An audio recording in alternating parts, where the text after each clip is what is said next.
Beijing and Moscow have finally concluded, if we let Iran fail, we're next on the menu. This is a rogue state led by a rogue personality. We can't trust these people to go any further. We have got to make a stand. So if it gets bad, in other words, if there is any danger of this Iranian state collapsing, they're going to intervene to stop it. China and Russia. So again, if he restarts this war, it will lead to a global depression, which there's also already a global recession happening, as you mentioned. Right. And Putin had an hour-and-a-half phone call with Trump just a couple of days ago, and then so what can Russia and China do to make this not happen? Well, I think President Putin called him with that goal in mind. I don't know the details. Okay. I've gone through the translated material that I have from the Russian press. I think the only way to know the details, what really happened, is to get someone in the Kremlin to leak it. And I think the chances of that happening are about zero. But I think, according to what is in the Russian press, Putin tried very hard to make it clear to him that if he went in there, it would not succeed. The situation would become much worse. And he urged him to not even seriously consider it, find another way. And he offered his help and support. He offered to take in whatever enriched uranium there is, plutonium, store it. He once again weighed in to do whatever he could to persuade President Trump not to go. I think what people don't understand is that right now, Russia, Iran, and China are in fact allies. Right. This is very important. Beijing and Moscow have finally concluded, if we let Iran fail, not only are we destroying this great project, this infrastructure project of rail and road transport all across Central Asia, called the Belt and Road, we're next on the menu.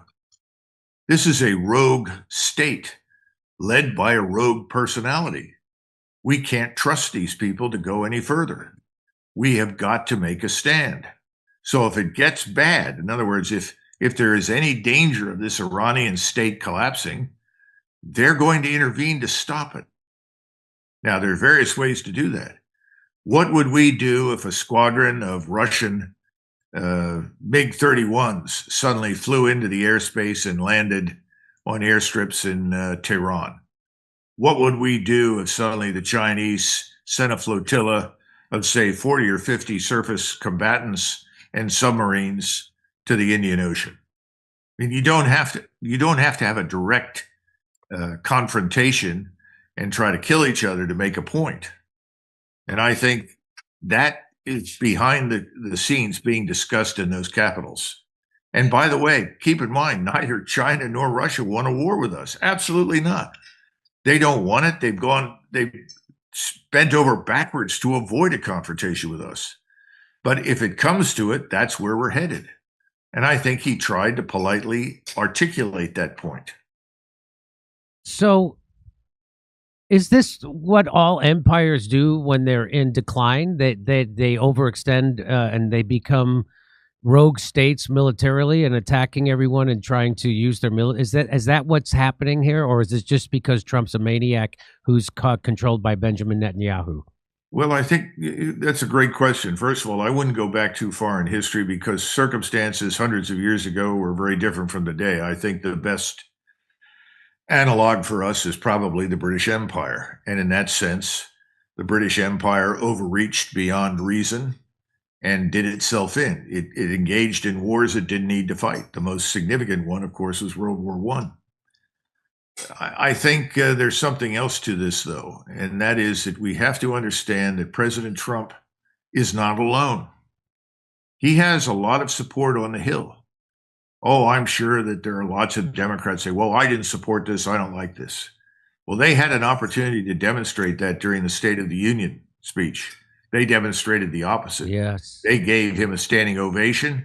They endorsed what he wants to do. Right. They're all part of the problem.